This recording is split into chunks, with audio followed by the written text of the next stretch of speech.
Hello friends, welcome to my channel. Today we will see speech on World Braille Day.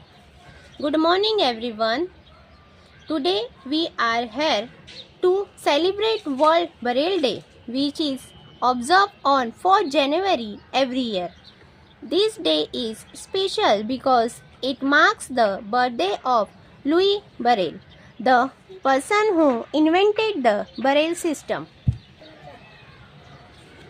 Braille is a way of reading and writing for blind and visually impaired people.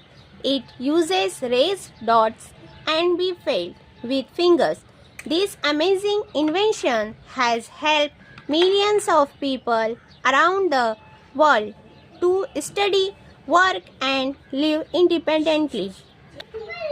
World Braille Day reminds us to support and include everyone in society.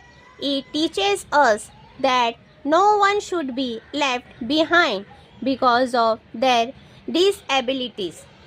Let's use this day to spread awareness and make the world a better place for everyone. Thank you. Watching my video, like, share and subscribe my channel. Thank you.